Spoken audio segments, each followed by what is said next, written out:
Peace. Brothers and sisters in humanity, I'm back with another hadith from Bukhari, okay?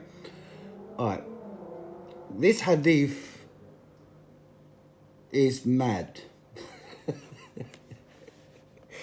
This hadith is, I don't know, it's just, you know when someone is actually sick in the head, sexually sick in the head, okay? We'll come up with something like that. There is no way on earth a normal human being with a normal brain would come up with something like that. No way. Okay, this is what they say about the Prophet Mohammed. That's how much they love him. You know what I mean? We love Mohammed. We love our Prophet. Sallallahu Alaihi Wasallam. Sallallahu Alaihi Wasallam. They don't even know why they say Sallallahu Alaihi Wasallam, right? They don't even know. They say Sallallahu Alaihi Wasallam without knowing why they're saying it, because they think they get good deeds from it, and the Prophet is going to pray for them. He's dead, but I don't know how is he going to pray for a dead person. Prays for them, and then they believe they actually get good deeds. If you don't say it, that means you don't love the Prophet, all right? But it has nothing to do, in the Quran, that verse, all right? It has nothing to do what they say today, all right? They don't even read. They don't even read the Quran. Sorry, but most of us just follow blindly. I keep saying that, but it gets ridiculous. They don't even know what's in the Bukhari, but they come out and fight you for it. Okay? They actually defend the Bukhari that it's like the Bukhari is better than the Quran. Honestly, man. Honestly, sometimes it feels like that. Okay, you can't say nothing about the Bukhari and Muslim. If you say you're kafir, you something, you murtad, and you're everything. You know what I'm saying? You mad, you mental, you crazy, you an idiot, you don't know nothing about language. They all come up, that's what they do. That's what they do, man. You can't just have a normal conversation. Alright. This hadith is in the Bukhari, alright? And it's got a few versions of it. But they all lead to the same thing. First of all, they're saying the Prophet had 9 wives or 10 wives or 11 wives, all right? That's crazy, man. Where'd you get that from? Where did you get that from? Where's your proofs? What, hadith is your proofs? How can a Prophet have 11 wives or 9 or 10, whatever? How? What? And then, listen. Let's just finish this hadith, all right? This hadith, yeah? You Sunnis, yeah? You mad at me, yeah? Listen what they're saying about your Prophet. The one you love, the one you go nuts when someone says anything about him. Criticize him, yeah, you can't criticize Islam, you can't criticize the Prophet, you can't criticize us at all, right? Because whatever we say is right. Because we're the ones who go into heaven. Ahlul Sunnah wal Jama'ah. Right. This Prophet, this hadith, which is in English as well, like, you know what I mean? But it's in the Bukhari, definitely 100% is in the Bukhari, right? Right. This hadith, what it says, right? The Prophet had 9 wives. Right? This hadith is saying it, not me, yeah? Had 9 wives. And what he does, every night, he goes through all of them. So basically, he goes to every one of them and, do the business. Without even washing. So he goes to the first wife, finishes, doesn't wash. Go to the second wife, finishes, doesn't wash. And then 9 wives, all right? Do they think, because, and then the way he explained it, if you go to Fath al-Bari, explaining this bab, all right? Bab al-nikah or zawaj, something like that. He actually, because they said, all right, he's got a power of 30 men. That's how they explained it in the Fath al-Bari. This is another book, the best book that explains the Bukhari. Right? He's saying because he's got the power of 30 people. The Prophet Muhammad has the power of 30 people. You see, slowly becomes God. That's God. You know what I'm saying? This is idols, man. Right? This is idolizing someone, man. Because he's superhuman. Right? He's better than every human that existed. Okay? is closer to God. That means it's a partner, because obviously he says haram and halal as well. So it's a partner of God. That's definitely a partner. Definitely. You can't, the judgment day, right? You will have no hujjah, right? You have no excuse. Just put this into your head, right? You have no excuse in front of God, right? That you didn't make Muhammad an idolizer. Because I can see it. You see what I'm saying? I'm your hujjah against you. Because I can see it. I used to be a Sunni and I can see it now. Right? So if you keep thinking this is not idolizing, alright? You wait. You wait. And you'll have no excuse in front of Allah. You can't blame your shuyukh. You can't blame the books. You can't blame anyone. You only have yourself to blame because you haven't used your brain. Right? Because you read shit like this and you believe it and you defend it. Blindly. Right? Blindly. And I see when the Christians come up with things like that, you get embarrassed. And then you become violent.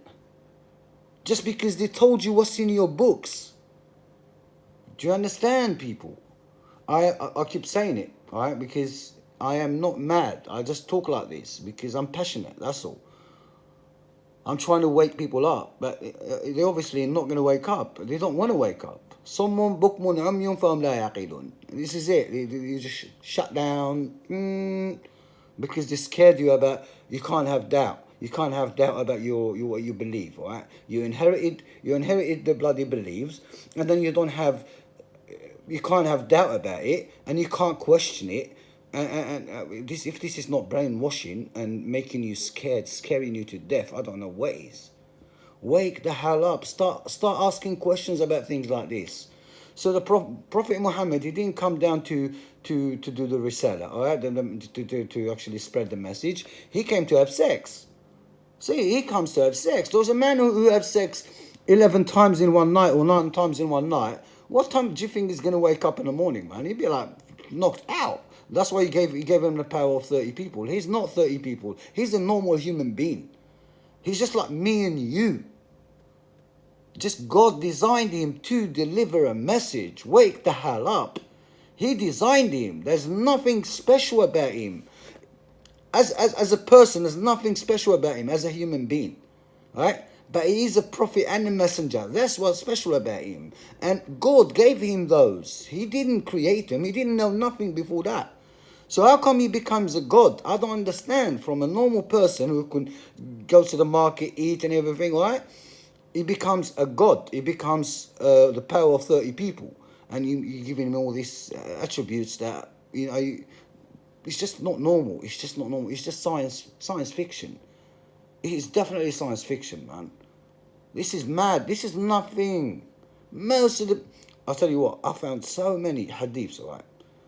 They actually, about the prophets. So who told them about this?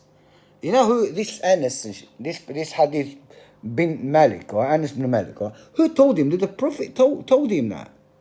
Or did the wives of the prophets told him that?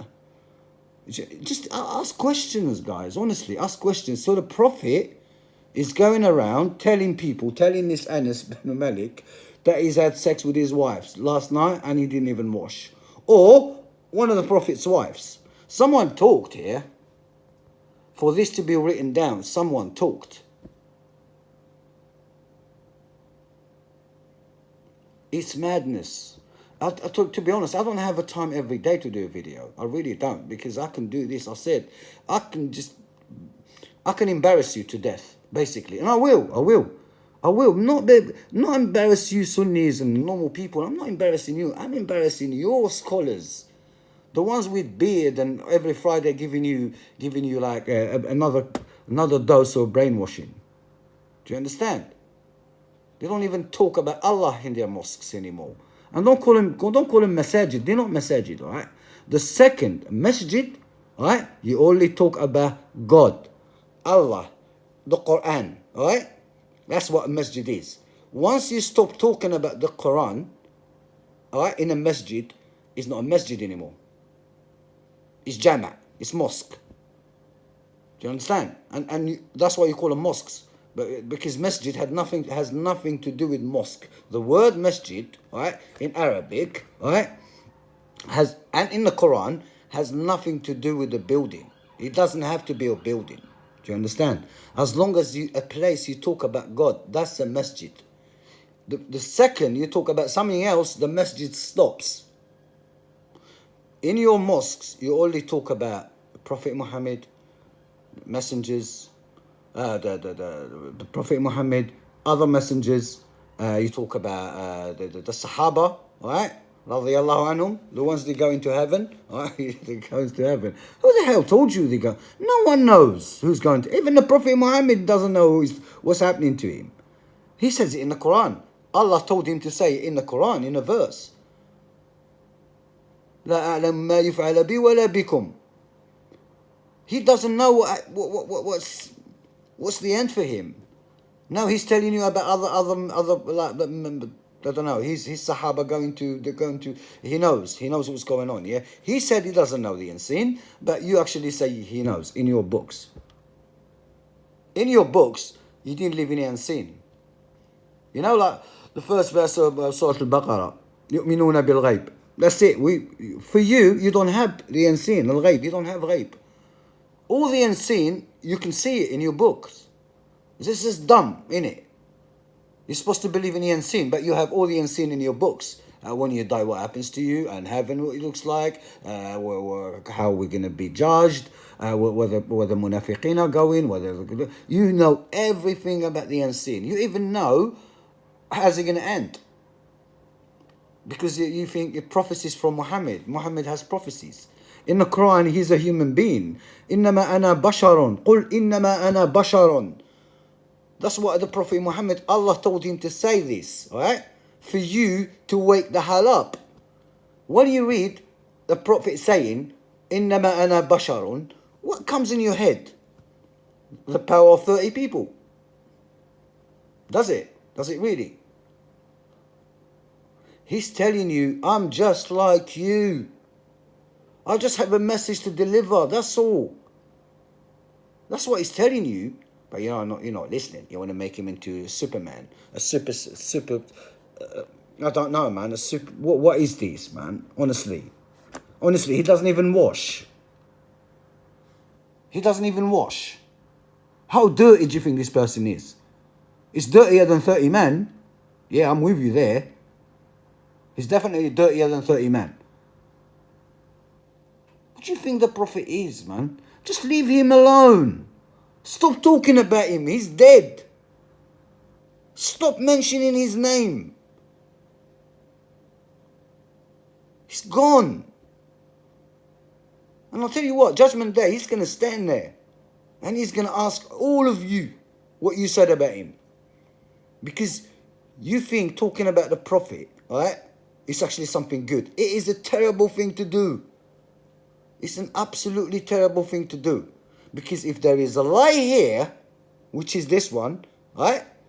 You're gonna be responsible for that. You can't blame the Bukhari about that. Right? You can't blame anyone. You got yourself to blame. Wake the hell up.